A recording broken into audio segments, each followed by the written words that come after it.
Hello, and welcome to the Knowing Show. Today's conversation is all about the secret art of getting what we want. And there is so much nuance to this, and that's where I'm excited to have the man, the myth, and the legend, Jason Fladlien, here with us today. Jason notoriously is known as the greatest pitchman, but also the greatest closer, not just in business, but also in his beautiful, sexy wife. And so Jason is here to talk to us today about the art of getting what we want. And y'all, there's a lot that gets in the way of us being able to get to this place in life. And Jason, I want to start all the way at the very beginning. How can people even know what they want in the first place? That's a great question. I didn't know what I wanted until I was probably 20 years old.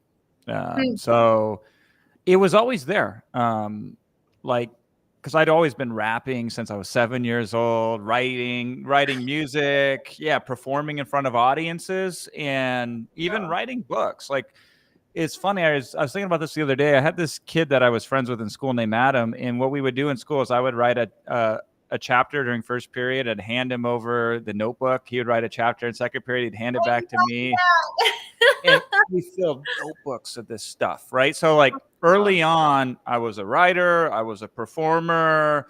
I liked being in front of audiences, but I didn't have the model to put it in, if you will. I didn't know what that would look like in a formal structure. So I got lost along the way, and I wasn't sure, like, spiritually, I was kind of not put together well. So when you have that broken spirit, you lack that focus and that clarity. It's easy for even the biggest clues of what you should be doing to be ignored. And it wasn't until I got to a point where things clicked together. And then I just started putting everything I could into it. So if you don't have a purpose, then your goal is to find your purpose. Your purpose then becomes to discover your purpose. And often it's not find. I don't like to use that word because it's inside of you already. So you don't have to find it. It's there. You have to uncover it, or discover it is a better way of looking at it. So that's what we're doing. We're just trying to figure out what we're supposed to be, what we're designed to do. Because all of us are designed to do something. It's just oftentimes it's obscured, and that's the tricky part. Yeah. And then once you discover it, you put everything you have into it. What a brilliant answer. I think of it as when you asked Michelangelo, how did you create David? He said, I just chipped away who David was not. And to your point, it's already there. It's just about remembering, almost like recalling back. And that's why I love that you started at 7. So much of who we are and what we were created to do, we actually innately knew in childhood. But for so long as we've created distance to play even, thus it prevents our ability to remember those core moments in childhood. So for those of us who are seeking to remember, let's say, what are some of the things that really helped you kind of remember and uncover that? Yeah, moment? It's whatever you're naturally gravitated towards. Like I was still writing music when I was like 16, 17, 18. That was a constant through line in my life. It was just never disciplined enough to go anywhere. So, you write a verse here, you write a verse there, you try to make a song here, you try to make a song there, you lay a demo out here, but you don't fully form it. You never get momentum. You start and you stop and you start and you stop. So you have to bring the discipline and the structure to the creativity. And those are two almost diametrically opposing forces on the surface. Like it's a paradoxical representation, because the reality they're in alignment. The best creativity you have is only after you have the proper structure. But it feels when you put structure around creativity that you actually diminish your ability to be creative, which is true initially, but over time it is the opposite. The more structure you have to work within, the more creative you become. And so I wasn't building that structure. I mean, I was also finding out who I was as a person, and also dealing with a lot of difficult situations that had occurred as I was growing up. So, you have these emotional issues, and you have this noise around you, and you're having these forces of just trying to feel right in your own skin. And so that's tough. So that's pulling you down. What's pulling you up or pulling you towards is this purpose or this mission or this goal in your life. And if you have that baggage, it will hold you back. And if you can't focus, then it doesn't matter what your purpose is. If you're unable to focus, you're not going to be able to see it, realize it, get it. And that was a big problem for me. And I hung around with people similar, right? All of them were kind of playing at it, but not going in at it fully, liking it, but, you know, still messing around. And none of us really were lit on fire with it. And so it was easy for us to keep doing what we were doing. Like, you are who you hang around with, essentially, right? And so then when I decided to make a change, it was some of the loneliest years of my life because nobody else changed alongside of me. So I had to kind of go in on my own. But that's good too, because then you get the self-discovery with that. And then when you come out on the other side of it, then you find that there's many other people like you. Yes. Oh, I love that. I liken it to like the wilderness almost. Like that's such a lonely place. And then to your point, it's, am I willing to do the work in the wilderness, in the isolation that is the personal growth? I love that you said it's already in us, that we need the structure and the discipline. And in the structure and discipline, if we're making a big change, it's probably going to self-isolate. And there's a price to pay, right? There's a price to pay to getting what we want. Yeah. I mean, there's a price to pay in not getting it too. So you have to just make the price less expensive for getting it than for not getting it. And people, you know, I was having a conversation, Christine. I had this guy over at the house the other day, brilliant guy, very successful, PhD, very intellectual. And I like intellectual people in the business world. Unfortunately, there's not too many of them. They tap into other intelligences. But we were having this conversation, and I said to him, I go, the problem with the human brain is it doesn't deal well in negation. So it was really interesting you brought up the David statue example earlier, removing what shouldn't be there as opposed to adding and creating more on top of it, is the challenge. Most of the things that we do often are, if we were really looking at it holistically, we would say, what should I remove first before I should add anything? Like the famous Elon Musk quote is, the worst thing you can do is optimize something that shouldn't exist in the first place. So I always look at it through the perspective of what do we remove first before we add anything to it. And we were having this conversation because, you know, I said to him, I said, in selling and in persuasion, I go, the real secret of it is, as when people run out of excuses, then they buy. So what most people try to do is give you more reasons to buy. Like, you'll get this thing, and I've added this thing, and this thing is amazing, and look at this value over here, and now let me educate you on all these different ways that this can benefit and help you. And that's necessary, but it's not sufficient. And so when you think about it as, what would stop them from saying no? And if I can keep removing the limitations, then yes will be the natural progression as a result of that. And that's what I was explaining to him. And I said, it's really hard to teach this, and it's really hard to understand it because it deals with what is not there versus what is there.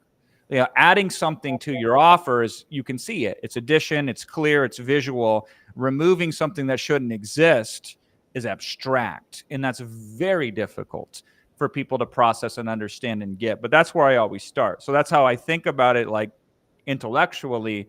But then you try to live life like poetry, where things just happen naturally. And so you pick it up, and subconsciously after a while, you just start to operate in that way. People that I know that are happiest are the people that have removed things that shouldn't be in their life more so than added things to try to make themselves happier. Yeah. Beautiful. I first, can we just pause over the fact that you said life should be lived like poetry? Love that sentiment. It reminds me of, you know, when you go to a third world country and you're there either on holiday, or growing up, I would go occasionally on a missions trip, right? And we're there to give. And they're more happy than we are. And they have so little. And there's something about the removing, the stripping away. And frankly, you said that a number of people in business don't have that kind of intellectual prowess, perhaps. You know, there's a cultivation of intelligences across the board. And so I'm thinking about, when we're cultivating our intelligences, so much of the root of what's there in each regard, you know, emotional intelligence, intellectual intelligence. You said spirit. You said your spirit was broken, preventing creativity at the very beginning. our Yeah. spiritual intelligence, our physical intelligence. So much of what's there in us, apart from intention, apart from removing, was handed and given to us. So this first step of removal, what comes first, discipline or removing? Or is it you have to have both working in tandem in order to then get to the step of creation?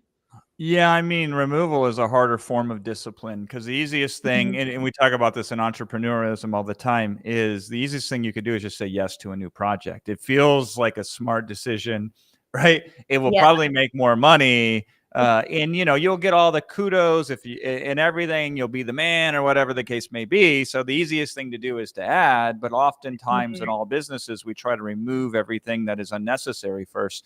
So that's harder to do because it requires a different perspective than what is natural and easy, and that's tough because you're like, okay, I gotta resist the temptation to look at it from the way that's most comfortable naturally to look Yes. at it, and then I gotta try to look at it from a different angle. And anytime you do something, even something that's better, when you initially do it, it's harder and it gets worse results than the Mm. thing that you've habituated or that you've gotten used to doing. Um, so you're like, Yeah. okay, I got to take 2 steps back, work twice as hard to get a lesser result initially. But then I know if I stick with it, the probability of it end up being better than what I'm currently doing is high. But Mm. I got to live with that. So initially, it's more discipline, Mhm. but nothing is discipline once it's really habituated. Like my favorite example of this is when you get in a really good physical exercise regimen.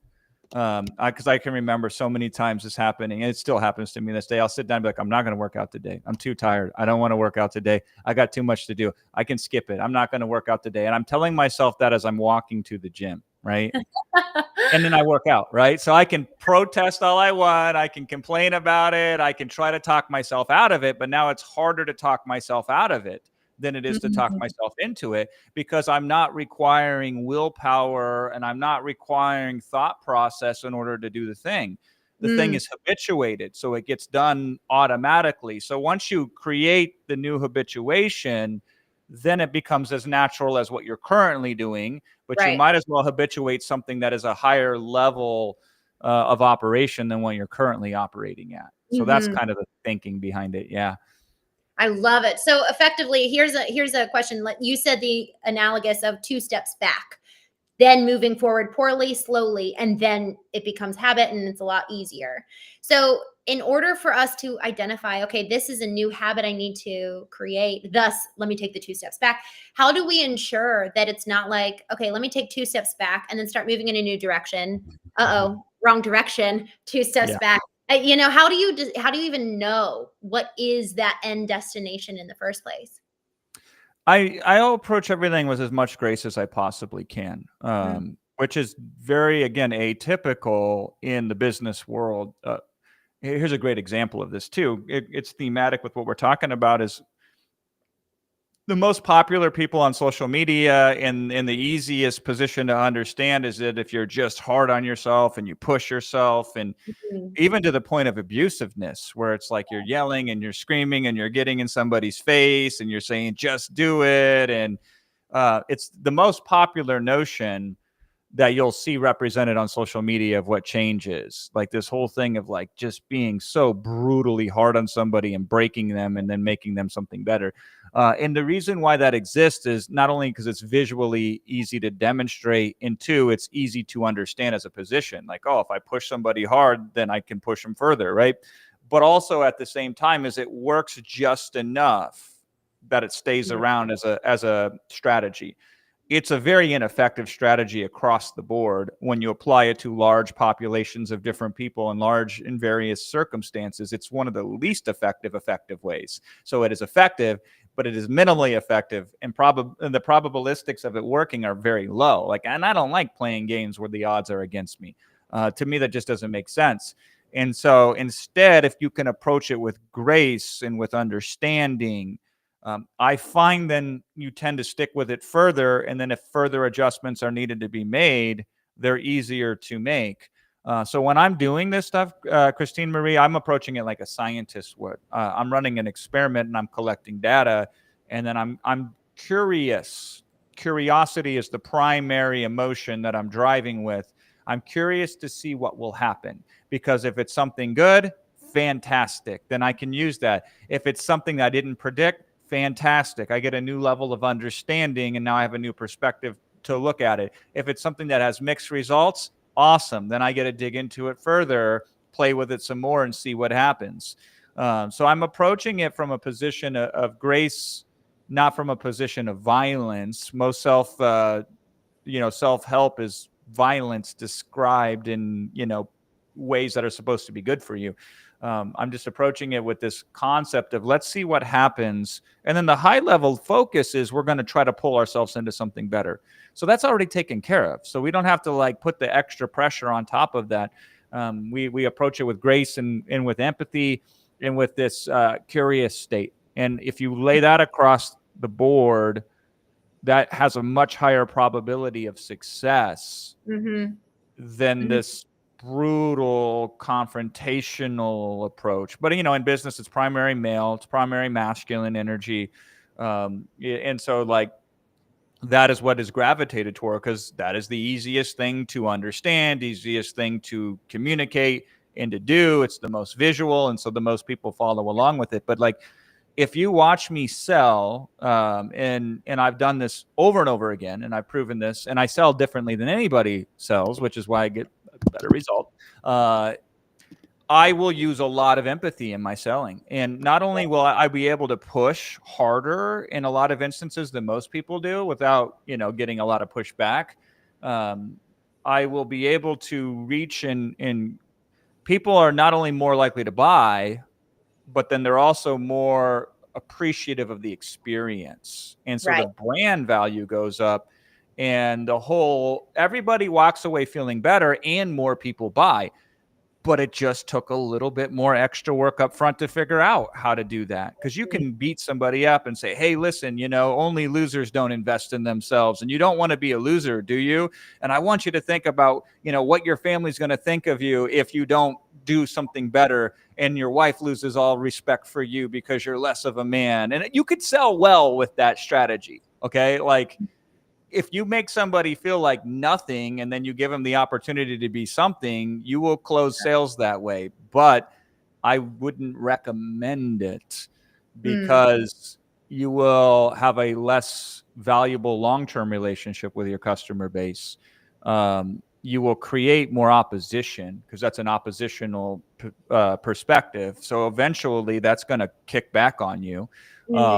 And it's unnecessary. You don't have to sell that way.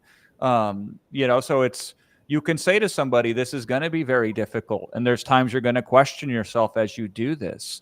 And it's going to be tougher than what you're doing right now, because anything other than what you're doing right now is going to be tougher. But the question is it still worth doing, or is it not worth doing? And we got to figure that out. And so that's the approach that I'm taking. And now people are more likely to be vulnerable in that situation, to actually tell you, because they trust you, what they're afraid of and what could stop them. And then you can have an open and honest conversation of, is this a real or an imagined limitation? And I know, Christine Marie, that 95% of these issues are typically imagined limitations. They're not real. And then, so once you help somebody realize that this is an imagined limitation, that strips away a lot of the energetic force on that limitation. And then they can make a real understanding of, should I do this now that this isn't as limiting as I thought it once was? And oftentimes the case is yes, because there is not a real friction behind this, only a perceived one. And we've removed that friction. Now it makes sense to enroll in whatever, the investment is, and do the thing that they want to do. And then they say yes. And that's a way more holistic way of selling, and it's more effective. Yeah. I see Jake Randolph in the chat said that's how he sells. And I've chatted with Jake, and he said something effectively to that same regard. And actually, I heard you for the first time in Hollywood at our beloved event. Yeah. And you talked about empathy on stage, and it really resonated with me, because empathy driven in concert with data, man, that's so powerful in the way that we show up and do messaging. Yeah, let me tell you the story behind that, right? Because there's a backstory to that. And it's really weighed on me, especially with Steve's passing. It's even heavier now, like in a positive way. Like weight can be very positive. It's a big part of my life, the whole chain of those events. So I drove down to Hollywood that day. I was living in the Valley. In the previous 2 days before that were some of the most chaotic times of my life that I can recall, probably in the last decade. Somebody that was really important and close to me, they had an issue and a breakdown, and they were in the hospital in the emergency room. And I stayed with them. I slept on the floor in the emergency room that night. And God, these emergency rooms attract some of the most interesting characters in and out of it. And then, so I was there for, I don't know, 30 some hours. I didn't sleep. Things were very confusing in my life. Nothing seemed to make sense. I was hurt emotionally. I felt for the other person, and I felt for myself. And it was really hard. And then I'm like, now I got to go speak at Steve's event, which was good for me, because I'm like, this is a room that I can step into, that I can add value in, that I can help and create some sort of impact on. So regardless of the chaos that's going on around me outside of there, I knew I had a place where I could show up and things can make sense, at least for a little bit. And that felt really good to me.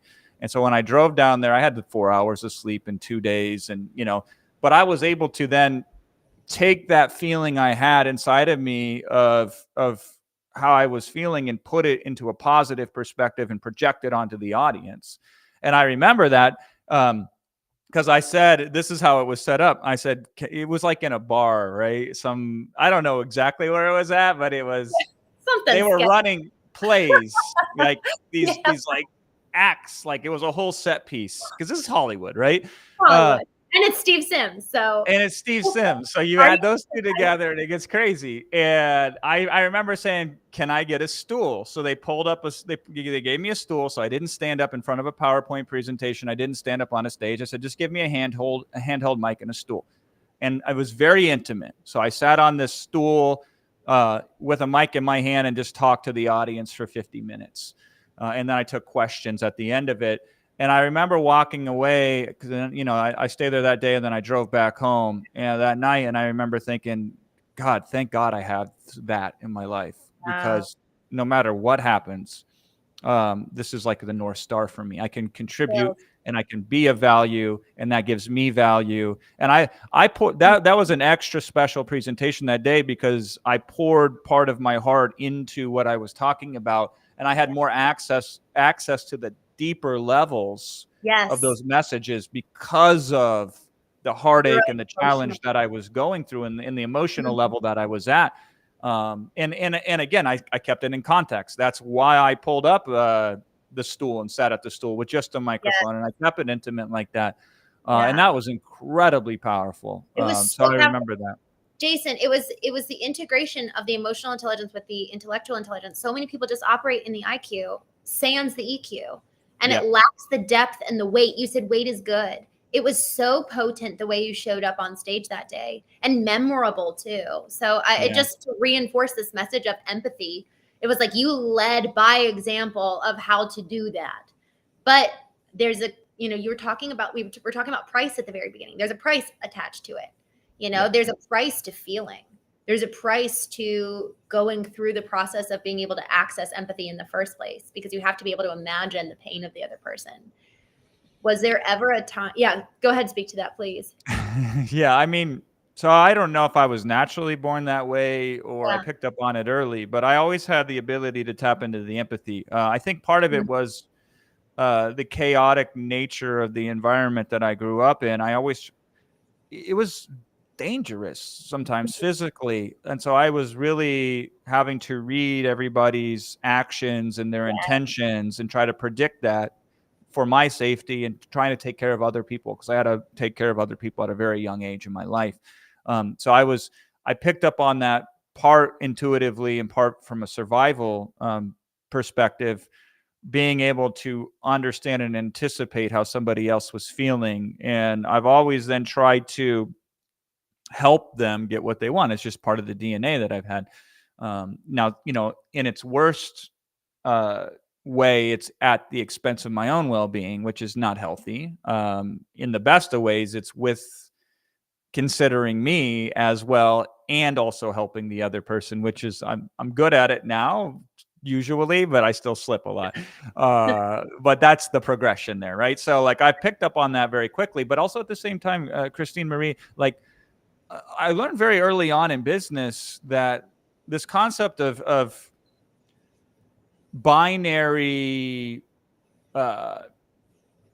fallacy, the cognitive bias to separate things dichotomously into two positions. So you're either a winner or you're a loser. You're either a success or you're a failure.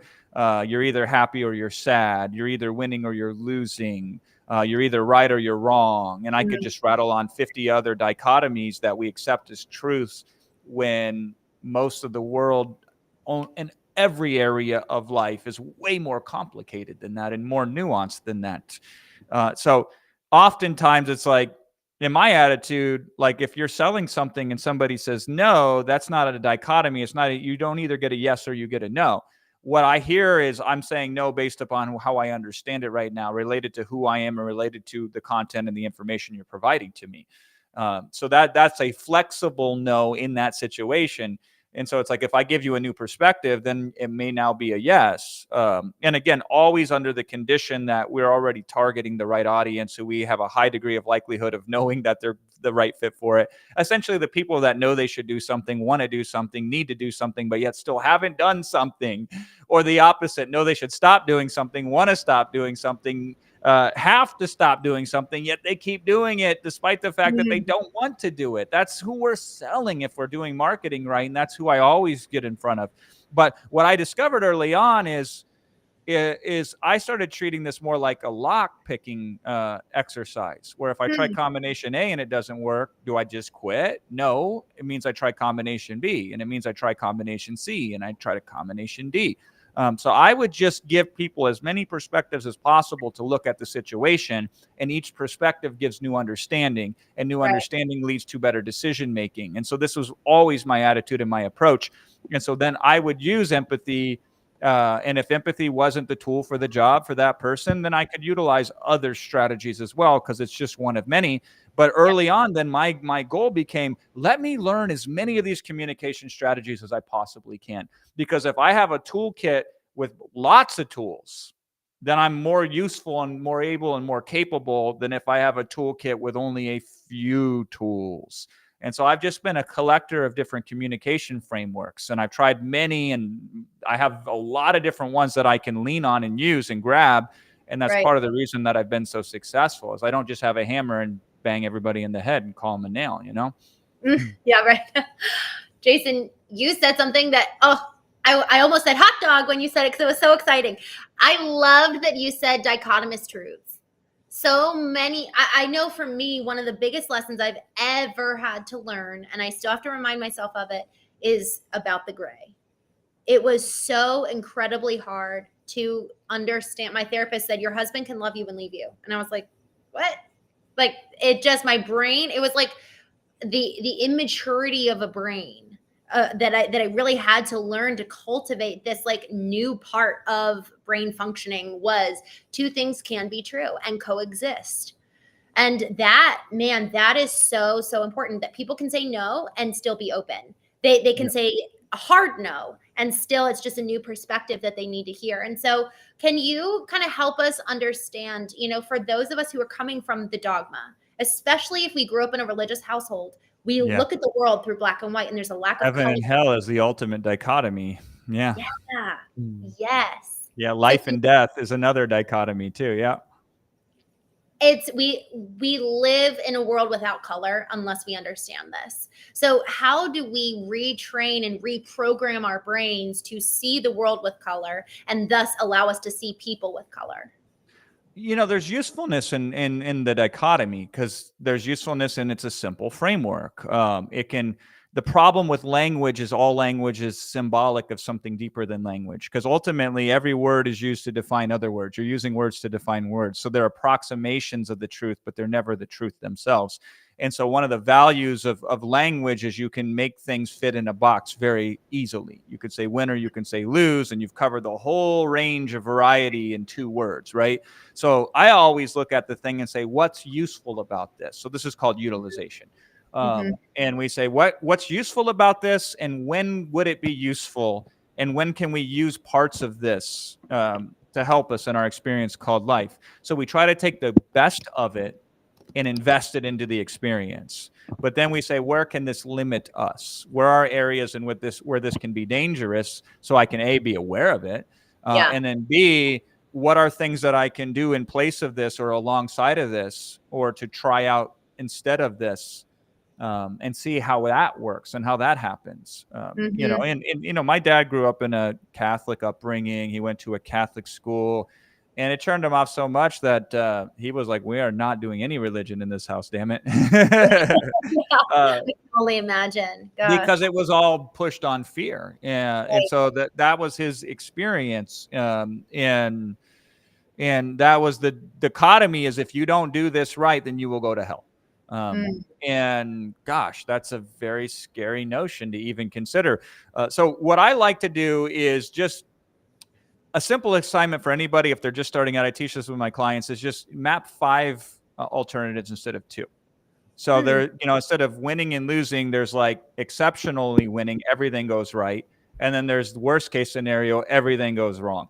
By the way, when you're communicating with clients, one of my favorite things to do is to take the worst thing that can happen and completely exaggerate it to the point that it's ridiculous, right? So, you know, because I'm the top webinar guy in the world, everybody's coming to me for webinars, but sometimes they're afraid. I'll say, you know, it's like, what do you think is going to happen when you do a webinar? That every customer you ever know is going to refund immediately when you open your mouth. And some of them are going to be so offended, they're going to find where you live, break into your house, drag you out on the street, put a sign on you, say world's worst webinar presenter.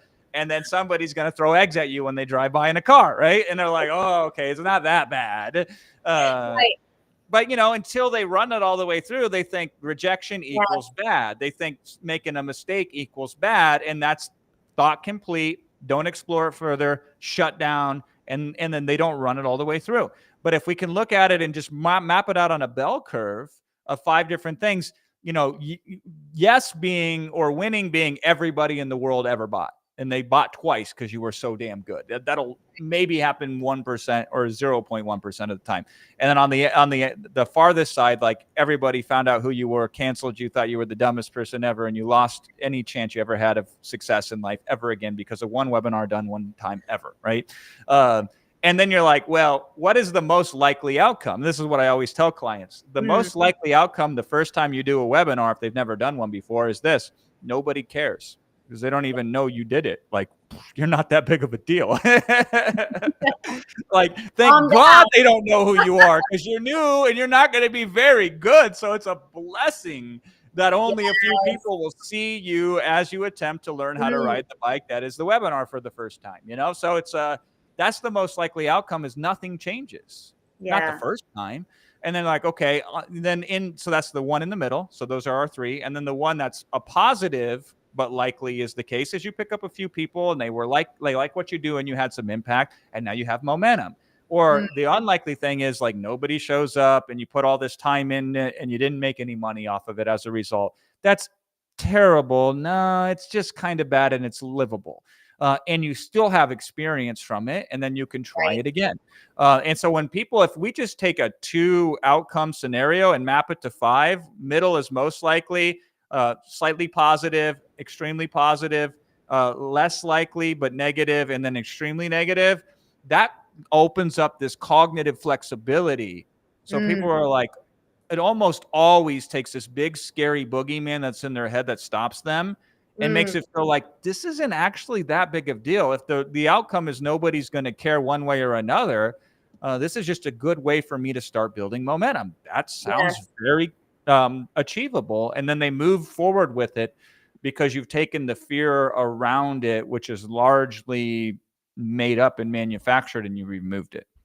So good. So good. I love that. It's so actionable too, because I'm thinking in my mind immediately of what those are. I want to ask you something in regards to the whole, you said a little bit ago, you said a lot of this is male dominated and masculine energy. And then you were talking about curiosity. So I'm going back a little ways. Curiosity is something that I've had on the Knowing show, or the Knowing podcast, rather. I had two individuals within the same studio back to back, both of them 9-figure business owners, successful, et cetera, et cetera. Both of them mentioned curiosity. And curiosity is not really a masculine quality. It's No. more so the feminine. Yep. So, and so is empathy. So Yep. when we think about dogma and we think of kind of operating in that dichotomous rigid, that's masculine. That's actually there's this or that. And so to allow for flexibility, there's uncertainty that there's actually more certainty in a black and white heaven or hell outcome. And I can do something to ensure a certain outcome. But when you allow for more flexibility, there's more potential for fear. But then there's also this more opportunity for, so the sky's the limit. Now I can create, and creation in and of itself can be more so in the feminine. So can we talk a little bit about moving and allowing for both of these important energies? It's the right brain and left brain, the masculine and the feminine. We need both. So how can we kind of cultivate more so that feminine aspect? It's a great question. So even just strategically, if we take a step back, if you can tap into resources that are valuable in the market that nobody else taps into, we call that an advantage. So if I can naturally accept the masculinity that I'm born with and that I like and that I'm very comfortable in and I default to is the masculine energy, which makes sense biologically, right? Great. Me and every other guy that's out there, we have similar advantages. Now, maybe incrementally, he can do it better than me or I can do it better than him. But then if I also have in the toolkit the ability to tap into the yin and the yang and not just one or the other, now I have options, which is really exciting. And then if to me, curiosity, I've always framed it as a childlike attribute. So if I can have a feminine and a masculine and a childlike, because, until the child really develops, until he or she goes through puberty, like we have 3 kids right now that are all in that range, right? Yes. They show less of either trait, like to the extent that you would see it these days. Obviously, the girls typically do girly things and the boys typically do boy things, generally speaking. But so to me, just strategically remove masculine and feminine. It's like, if everybody always does this from this angle, and then I add in something that's valuable, but that nobody's thought of yet, that's a huge advantage. And not just an advantage to me personally, it's an advantage to the people that I serve, because now I can give them more resources and I can help them more. And so the thing about it is, like, when you tap more into the feminine energy, first of all, this is just a statistic everybody should be aware of, but nobody is 80% of the money that's being spent in the U.S. economy is controlled by women, either directly or influenced indirectly by women. So if you don't understand how in general they make decisions, you are limiting your ability to sell 80% of the economic capabilities that are in the market. So to me, this just sounds insane not to spend the time investigating this, right? I had a client many years ago, Barbara Deannis. I wrote a webinar for her, and Barbara would work with top Fortune 500 companies. And what she discovered, and this is still the case statistically speaking, is that women tend to hit the glass ceiling in corporate environments. They get to the middle level of management and they never break through to the higher level of management. But if you do the analysis, you will discover the companies that have more women represented at the higher level of management that are publicly traded companies, the better those stocks perform.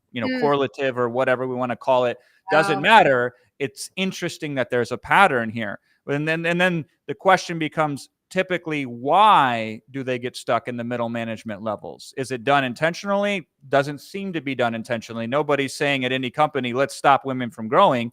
They're saying they want to make money. So they measure, how do we grow as a company? And they do things called performance reviews. And performance reviews are typically like, how many calls did you make? How many follow-ups did you do? What was your response times? Things that you could measure. And now that's generally something that on a spectrum, if you map it on a spectrum, that biologically males tend to perform better in those environments than females do. This is why, like, you guys like to build stuff and put things together. It's very logical. It's very sequential. If you take a brain and dissect it and you put a man's brain and a woman's brain next to each other, they're not the same thing. they have different areas that are bigger in a man's brain and then in a woman's brain and vice versa, right? So even biologically, it's different. What to speak of then socially, the emphasis on this versus that, and then the conditioning and everything else that you can bring into it, right? But here's where it gets more interesting: is like, how would you measure a quality of relationship if you were to try to score it on a set of 1 to 10 evaluations? You really couldn't. It's Right. harder to measure, and so therefore it gets discounted. And women generally, again, on a spectrum, are more suited to develop and nurture relationships. Nurture being the key word here, right? Like, you think feminine trait is nurturing. That's automatically, I don't think that's, in 2025, that might be a controversial take, but it shouldn't be, right? Like, and so, men go out, hunt and kill, and then women take care of the house. Like, this is just the last 8,000 years of humanity, or whatever you want to call it. These are in spectrums, of course. That doesn't mean all of them must do it this one way and only those that do it this way. This is just in general if you're looking at it across the board. So here's something that they discovered. And by the way, they were behind the Dove campaign. Like, they case studied it, like Real Women. That was one of the biggest campaigns in advertising history, because they actually sat down and they listened. And they talked to these women and they said, what do you want? Like what do you think when you see these advertisements? Like, what is it? What comes up for you? And the women say, I don't want my daughter looking at these cover models and having this impossible standard to meet. I don't want her to have that feeling. Now, prior to that, all of the advertising was generally male motivated and focused, and the men were the ones making all the decisions, and they never stopped to even do any of this focus groups or pick this up or understand this. And this is what led to the Dove campaign being one of the most popular campaigns of its era. Was seeing it from a different perspective. And it's a perspective that still lacks, unfortunately, in a lot of corporate. Now, some people are trying to force it in and shoehorn it in, with quotas and things like that. That's not the answer. At least it's a step in a direction to change. It's a misstep, but at least it's there. And you get the right step often by taking many missteps, right? But here's the other thing she told me, and this is fascinating. This was my favorite thing I learned working with her, is she says, if a woman has a bad customer experience versus a man, if a man has a bad customer experience, he'll tell 3 people on average. If a woman has a bad customer experience, she'll tell 36 people on average, including strangers, right? Oh my gosh. So, I have never heard that, but I believe it. This was the simplest solution that they could come up with, which would instantly provide more value to these companies. They said, just do this, if nothing else. When you get a customer support request, if it's a man, follow this process. If it's a woman, follow this process. And so they didn't allocate the same amount of resources. They removed resources that they were giving across the board democratively to everybody, because men don't need those type of resources in a customer support, and they shifted it into women. And they would always get such a better return. But again, the whole point of this is some of these things are harder to measure. Quality of relationship and empathy, they're very hard to measure on a scorecard somewhere. So the thing is, what I like to do is I look at, okay, if this is true, that a lot of economy is directly or indirectly influenced by women, how do they make decisions that are different than men? How do they make decisions that are the same way as men? And then how do they make them specifically within the context of the market that I'm in? Is there any differences specific to this market versus other markets? And now I just have another way and another perspective at which I could communicate to the market. And, not to say that we don't use typically masculine approaches, but I'll give you a very other simple example. Is we used to use a lot of affiliates. And if I created a certain style of marketing, I would only get men that were affiliates because it would attract men. But if even on a page design, if I could change the design of the page to be more inviting to not just a masculine energy, I would get affiliates. And some of these affiliates would be massive women affiliates, but they wouldn't promote it if it would turn their audience off. And so you gotta be aware of these things. Right. But if you think this is how it's done, I'm going to do it this way, I'm going to model this approach, and I'm going to copy everybody else who's copying everybody else, I'm only going to get the results that they get. And what we always try to do is, how do we get the results everybody else gets, and how do we get other results on top of that, and not at the expense of those results? It's always an and, it's not a but. Like, how do we infuse the strongest part of the masculine energy that we can into the campaign and include the strongest parts of the feminine energy in that campaign as well? Because if you look at any really well-run company, if you look at any well-run household, there's both of those dynamics that exist. And not only do they exist, they multiply each other. They actually work synergistically. But, you know, in our space, it's not very often shown. It's not. And I mean, we see the disproportionate weight and value placed on the masculine, the left brain, the kind of the cultivation of the IQ, and not on the EQ. We even see it just in normal school and education. You know, there's not much around how to cultivate empathy, how to cultivate emotional intelligence to allow for relationships and nurturing thereof. And then we spend the majority of our lives in pursuit of romantic platonic relationships, and we wonder why we're so bad at it, but we never cultivated it. So really, when we think about holistic as an entrepreneur, the kind of life we want, relationships are at the very core and center of that. And they're at the core and center, not just platonic and romantically, but business. Selling is a relational pursuit. And so I just really respect and appreciate the manner in which you go about it, which is the employment of both parts of the brain, the emotional, the intellectual, because that's a whole full-fledged human experience. And it's good for you as an individual to channel that and to work on that, to be aware of that. It helps you. So even if it didn't improve your business, even if your business stayed the same, it's still worth doing because it will enrich you as an individual, which will always grow your business. By the way, but I find that the more interesting conversations we can have with each other that are powered by curiosity, not the dogmatic pursuit, the more people really do buy into who you are. And people want to do business with people. They want to do business with people that they like and that they feel passionate about their mission. And so the more, to bring this back full circle, the more that we know what we want, the more we've actually returned to the roots of who are we and done the work to strip away and remove who we're not. It allows us to hone in on that to which we're called and we're created to do in the first place. Jason, thank you so much for this conversation. I loved it. I had no doubts that I would, and I'm just so grateful for your time today. Thank you, my friend. Oh, it was an honor to be here. And I think it's really important if I could say a few last words too. Like, even if you don't take us to like the big levels where you're selling 8 figures, 9 figures, making all this money, you know, living the Instagram lifestyle and all that, like my wife and I, we take it very seriously for our children to model for them what it looks like, both, you know, so many times as, you know, like with the kids now, because they're starting to get curious, starting to want to date and things like that.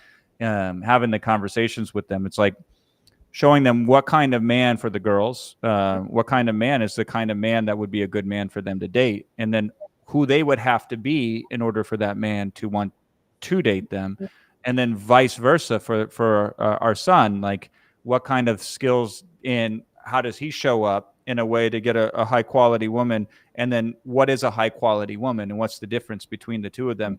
And we have these conversations a lot because it's not, if you let society dictate this, or if you outsource this and hope they figure it out on their own, they might, but that's kind of a dangerous approach to take. But if you help shape them with not only how you model it, which is, by the way, the most important thing, because understanding is more caught than taught. So they observe it, they see it, and then they model it.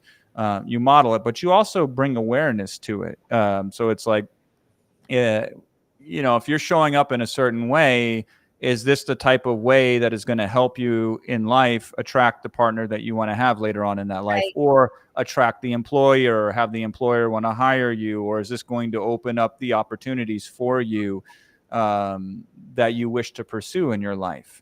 Or is this, how does this affect you? Not like this behavior is right and wrong. This is very important nuance, by the way, right? You should, one thing I learned very early on that was incredibly helpful to me raising children, and then it worked even better on myself than anybody, was this, is like, you can label the behavior, but you shouldn't label the person. So you don't say you're wrong. You say that is wrong, whatever the behavior is, right? Right. Like, you're like, That's so good. that is inappropriate, not you're inappropriate. And label the behavior, but not the person. You can say, and I have, like, I love you, but I don't like what you're doing right now. Yes. And I think that's really important, because otherwise, if you reinforce a certain identity, that is very dangerous, because they will, and everybody does this. And this is one of the reasons why I can sell so well, is I can change the relationship to who they see themselves as. They identify as this, and I can help them change it to a more empowering identity by the time that I'm done with them. But I think it's really important that you master these skills, because I will tell you, social media will try to influence you for its own agenda.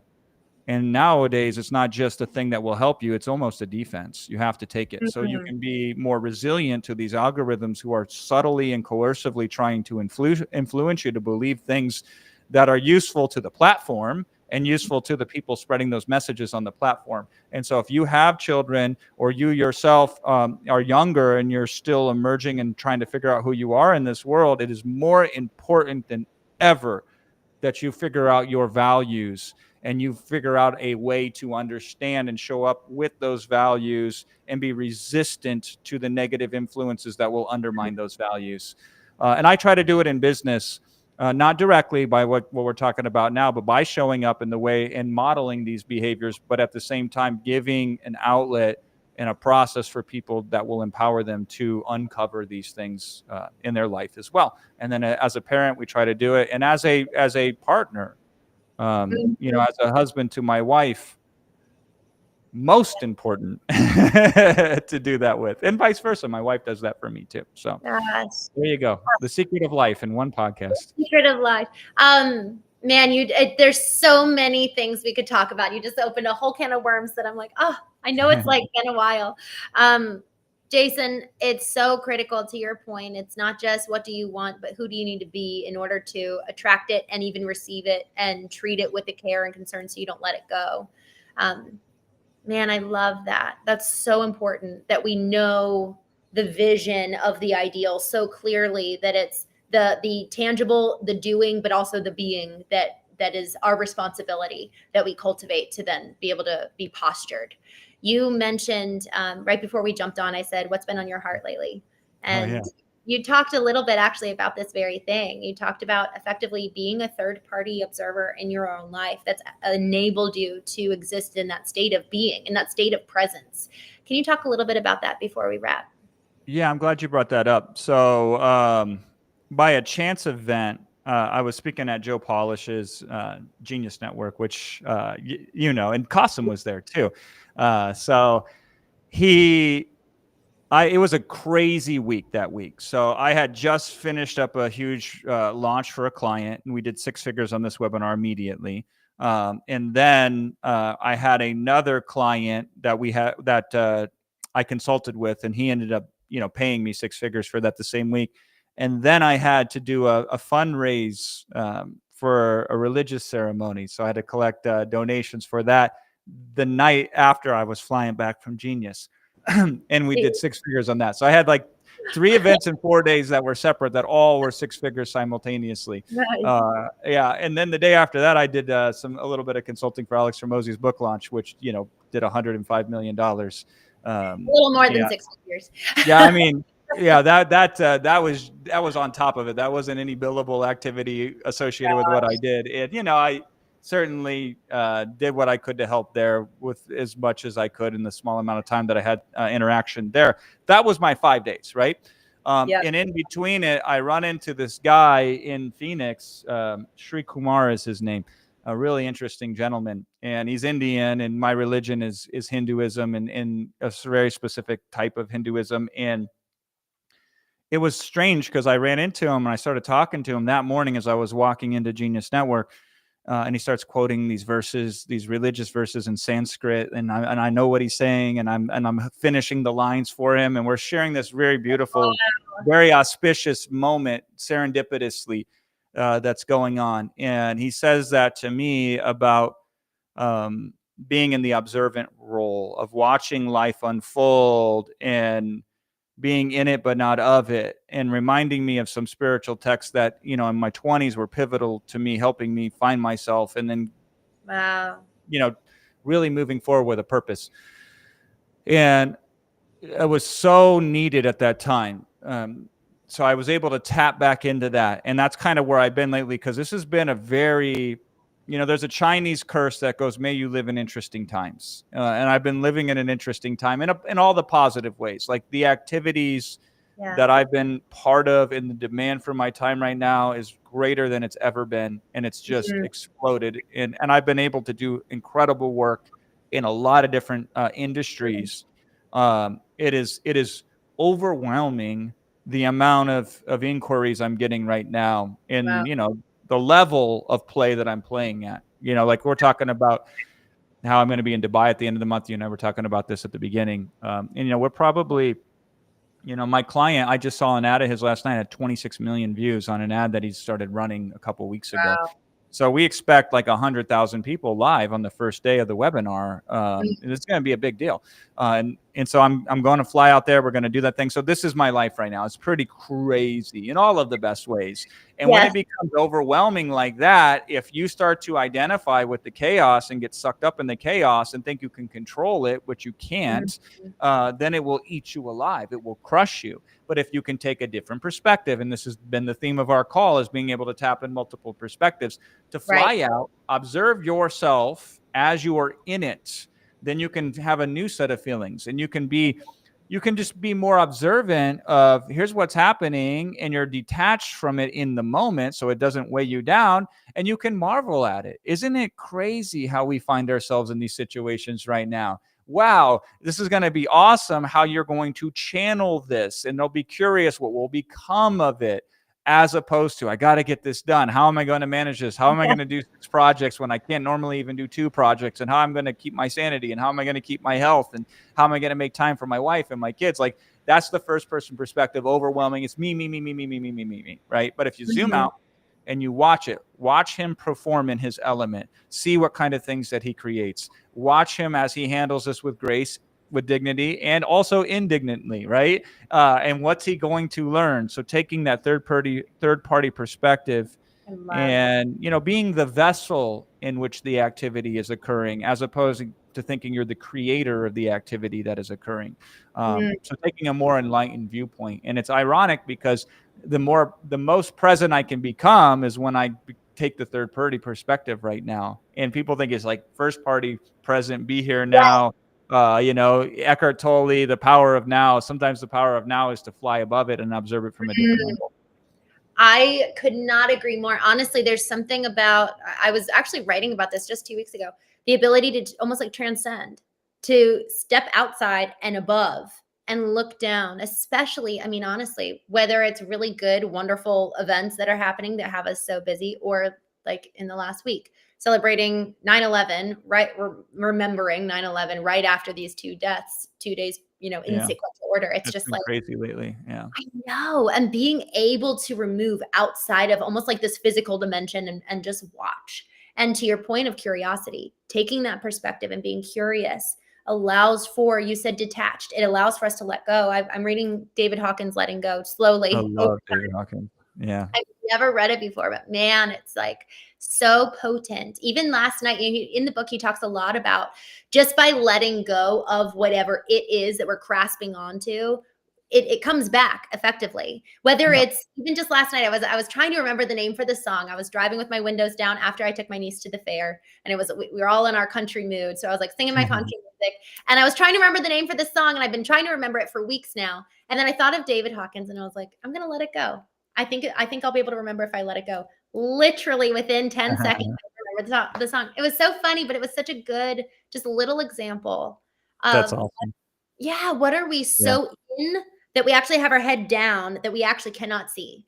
And if we just lift our gaze and transcend and move out of that perspective, and that's what also allows for growth.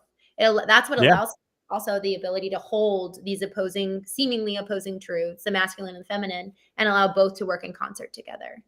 Is that out of exactly right? That's brilliantly put. Yeah. Jason, thank you so much. I love chatting with you. I could chat with you for so much longer. So I really appreciate you, my friend. This was really great. Thank you so much for the opportunity. Y'all, I'll see you tomorrow.